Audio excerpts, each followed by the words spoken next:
Hello everyone.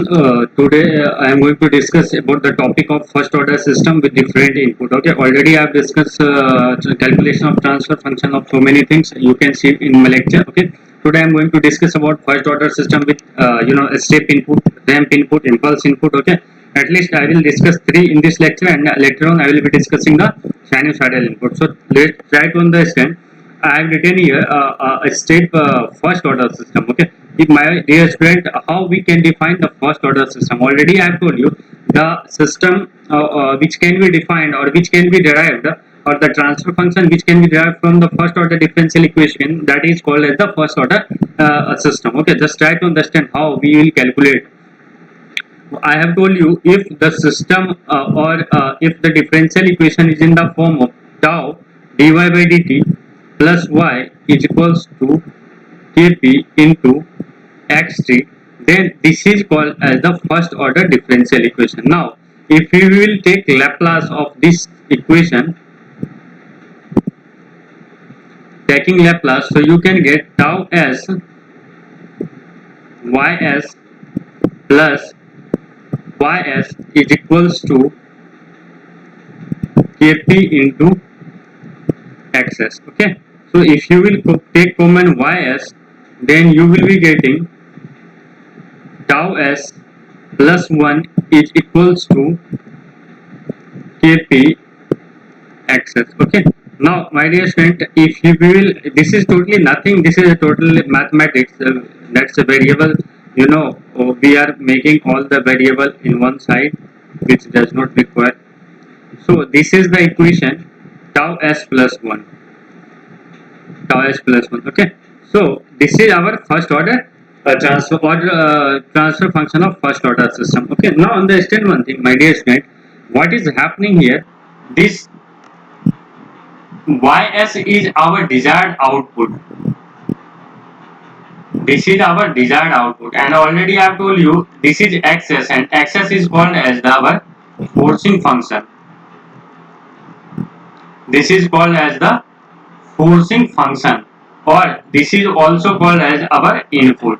Okay, generally we most preferably use input. Okay, forcing function, some, if you will study some standard book, then there you will see they used to write the forcing function. Okay, now understand one thing. If I am taking xs is a step input.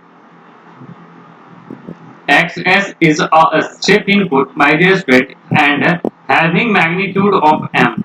I am going to give, apply the step input of magnitude of m. So here you can write xs, that is equals to m upon s, where m, you can write m is what? Magnitude. Magnitude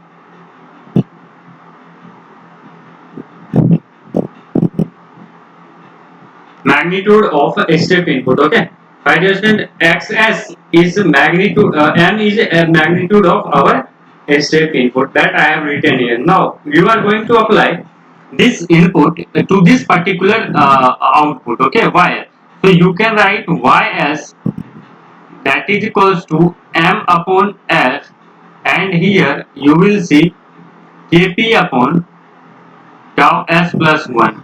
Now I think you all know the integration, just you don't have to do anything.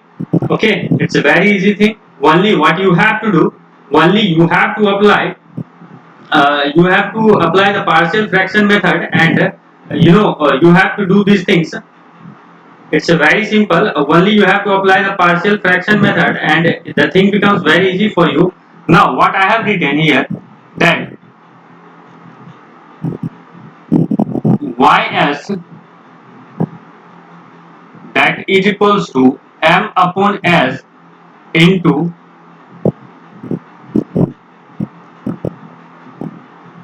kp upon tau s plus 1. Now my dear student, if you will take Laplace, then you will be getting yt, it is in the form of deviation variable, that will be equals to mkp 1 minus e की power minus t upon tau, 1 minus e की power minus t upon tau. Okay, this is our desired output. Okay, yt, this is our desired output. Okay, this will vary in the exponential form. Okay, try to understand how it is vary. M is our magnitude of step input and kp is our process gain. You can write kp, it is our process gain that I have written here. M is our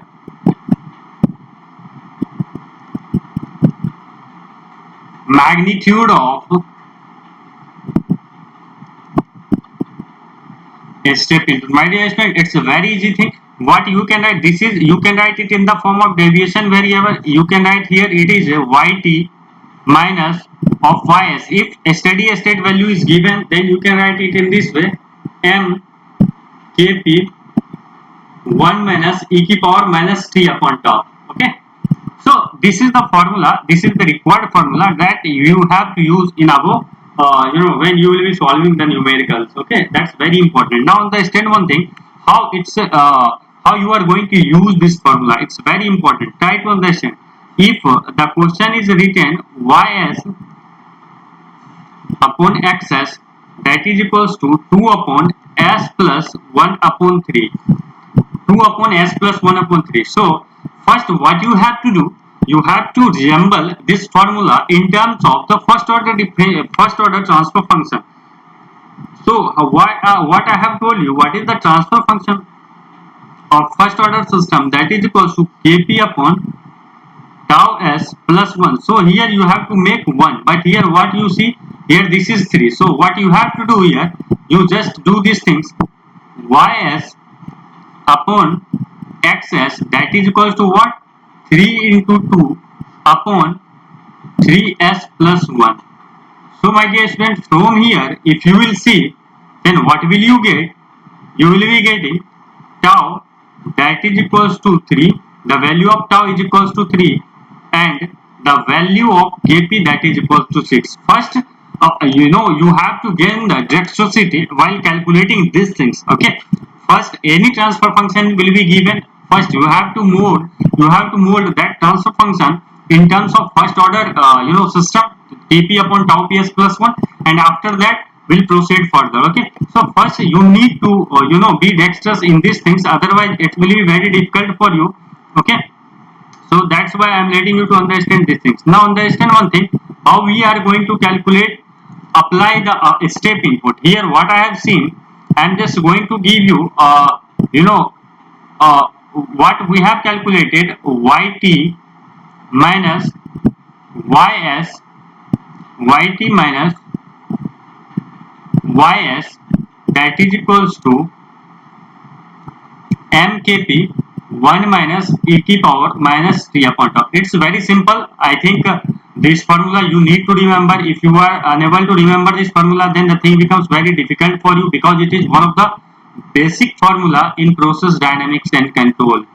Because it's very, it's the you are going to start the process dynamics from here. Okay, the question is mostly, the question will come when from first order system or second order system on this formula. If you will calculate the what I have told you in my previous lecture, in the calculation of transfer function of either continuous STI tank reactor, reading tank, or mixing tank, only all these things, that was the first order system. Now try to understand how the output is going to vary. I am assuming here a steady state value ys, that is equals to 0. For my simplification, it's not mandatory that each and every time it will be 0.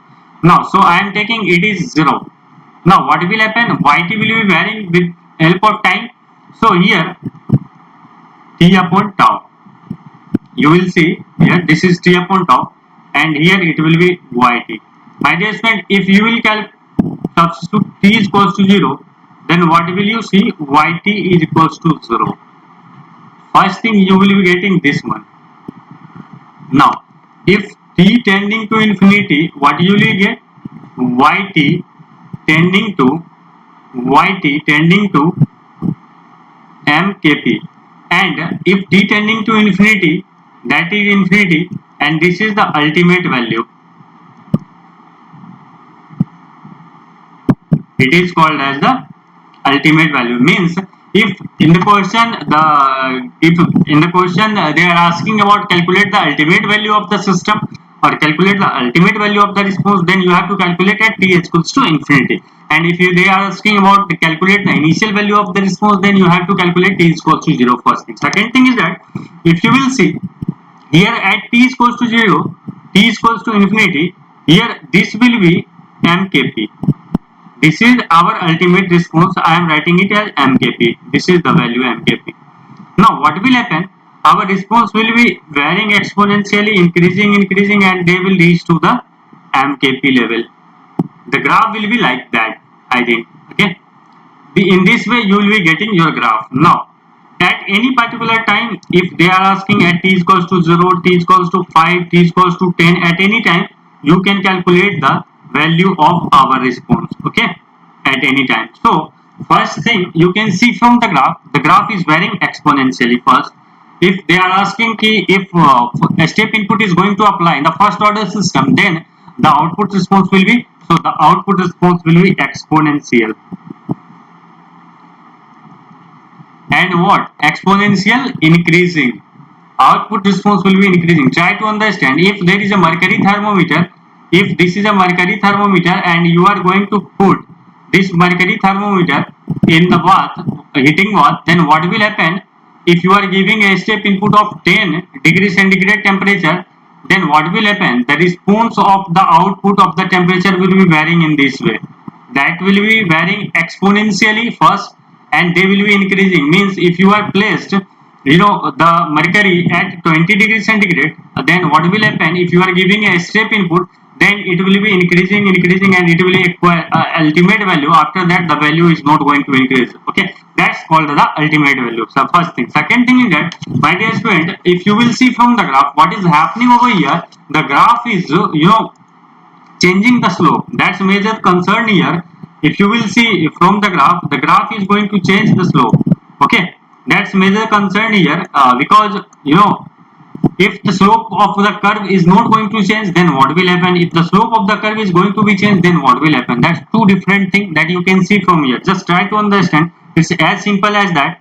I'm just going to draw the graph first here. If this is a graph, if the slope of graph is going to be changed, I think you can see it here. This is the value of ultimate value at y infinity, and I think it is MKP. That's notation I am taking as m is magnitude of a step input and Kp is the process gain. You can take anything, that depends on you, or any book can write anything. But you have to understand the basic things. Okay. Now understand one thing. Here you can see the graph curve. At this particular point, at this particular point, at this particular point, the curve of the slope of curve is going to be changed. Slope of curve is going to be changed. If the slope of curve is not going to be changed, what will happen? If our response is moving with the initial slope, if our response will be moving with our initial slope, then try to understand the time at which our response reaches to its ultimate value. The time at which our response reaches to ultimate value, that is called as the tau, that is called as the time constant. My dear student, try to understand one thing again. That is called as the time constant. What I am telling you, just try to understand its basic thing. If our response is moving with the initial slope, because if you will see in the slope, in the curve, then the curve is going to be flatter in the later period when the time is going to increases. Yeah. Now, if our slope, if the slope of the response, if our response is moving with the initial slope, then the time at which it reaches to its ultimate value, then that time will be called as the tau. First definition of tau, that is time constant. First thing. Now try to understand one thing. What is happening? Again, is another definition of there are another definition of tau that you can understand from this graph. If this is our MKP, this is our MKP. Okay. you can see it is infinity. Now try to understand our first order system is moving in this form. Now understand one thing, what's happening here, what I wanna tell you.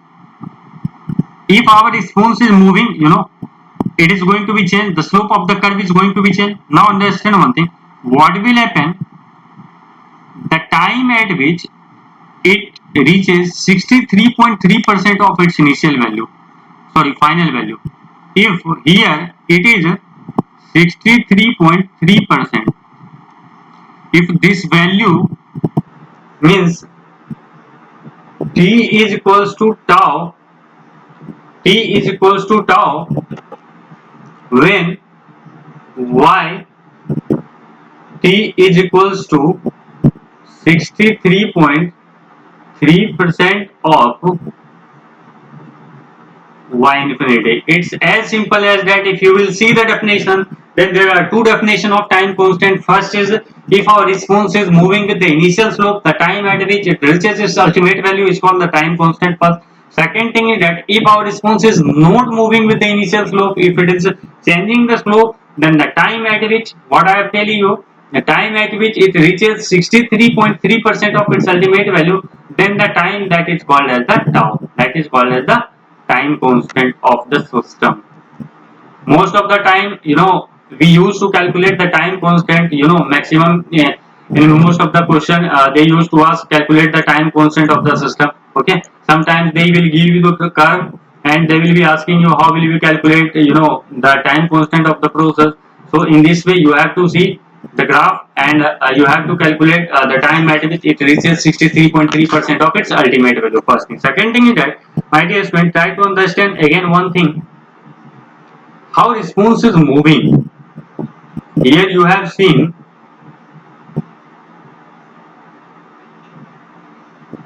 one curve, they can give you the question in this form.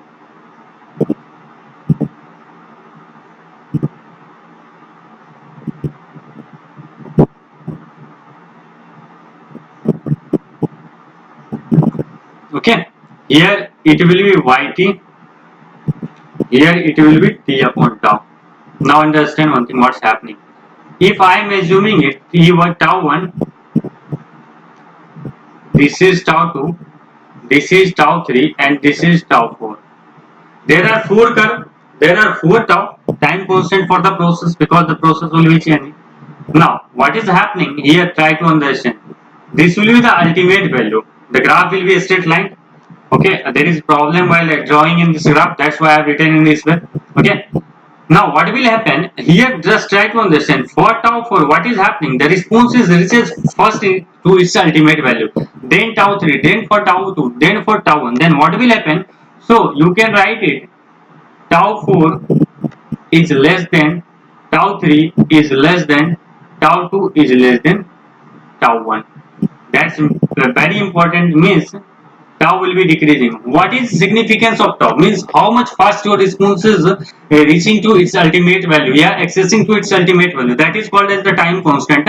That's why if our response is, achieving or reaching to its ultimate value as soon as possible, then the value for tau is, for that particular system, tau will be very less. That's why from the graph you can calculate tau 4 is less as compared to tau 3, as compared to tau 3, means you can see 3, tau 4 can be 3, tau 2 will be 4, tau 3 will be 4, tau 2 will be 5 and tau 1 will be 6.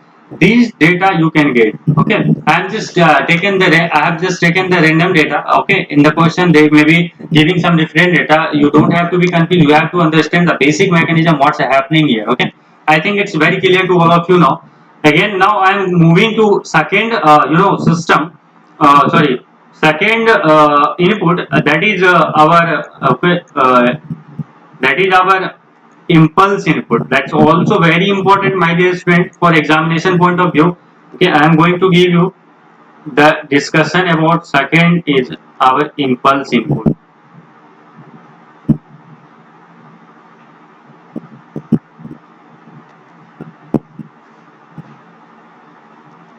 Impulse input. First of all, I am going to tell you how the impulse input looks like.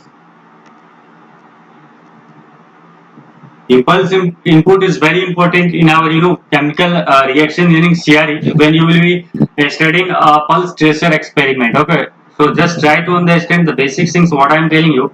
If they are giving you XS is an impulse input of magnitude of 1, okay, XS is impulse input of magnitude of 1, then try to understand Laplace of, I am writing Laplace of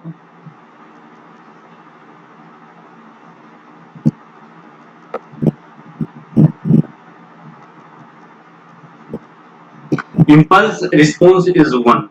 Generally, if you will study in CRE, it is denoted by delta, direct delta function. But here I am not writing these things. Okay, here I am writing in terms of X. So, if our YS first order system, we are going to apply our impulse input YS upon XS, that is Kp upon tau S plus 1. Okay, so from here, my dear student, what will you see? Ys that is equals to 1 Kp upon tau S plus 1. Now, if you will take Laplace,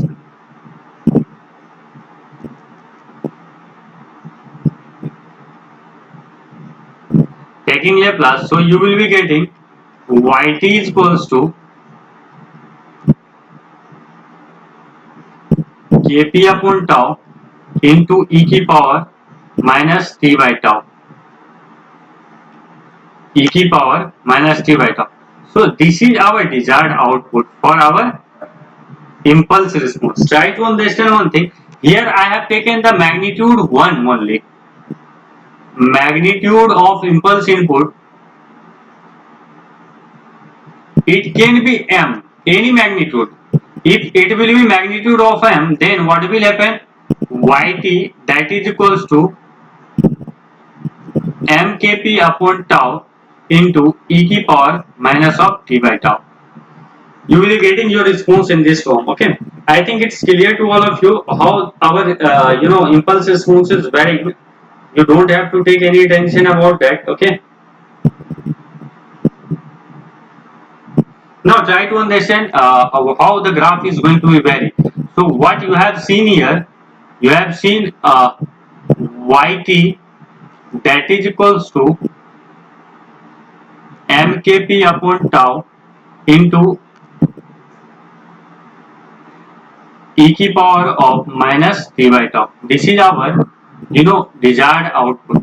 So if you will see, the output is going to be vary in this way, exponentially decreasing function in this way.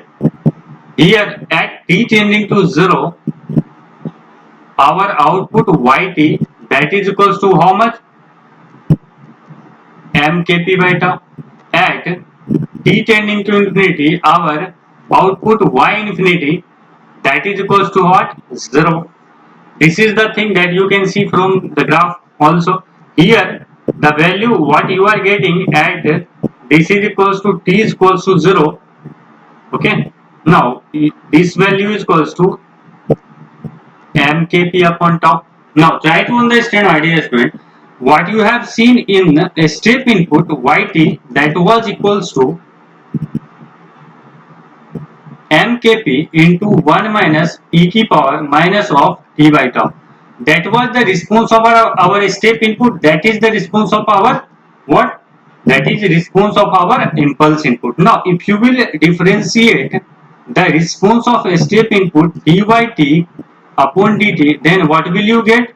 You will be getting mkp upon tau into e की power minus of t by tau. So if you will compare this, derivation and this one, they both look like same. Means exactly that is same.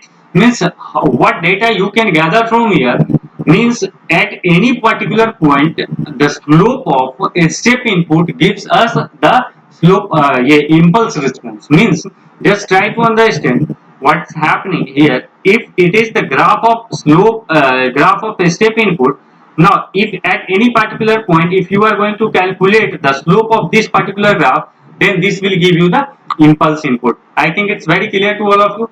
how the question is going to be asked. Just try to understand. Here the point will be given into 2. Here this will be written 2. So what will happen here? MKP upon tau, that will be equals to 2, I think. If they have given magnitude of 2, so 2 into Kp, they have not given Kp upon, if they have given value of time constant is 1, that is equals to 2. So from here you can calculate the process gain, Kp is equals to 1. So that's how you can calculate these things. I have discussed all these things very elaborately. In which way you are going to apply this concept, it's very important up to your mind. Okay, I have derived the formula, I have derived the derivation, I have tried my best to give you the graphical knowledge about the first order step input and as well as the impulse input. Okay, now, in the next lecture, I will be discussing about the ramp input and some question regarding step and impulse input on the basis of thermometer. Already, I have discussed the one question on the basis of thermometer with the sinusoidal input. Just go to my video, see all these things, then you will be able to understand in this lecture. Okay, thank you. And in my next class, I will be starting thermodynamics from the solution thermodynamics. Okay, so try to share this video as much as possible you can. Okay, thank you for today.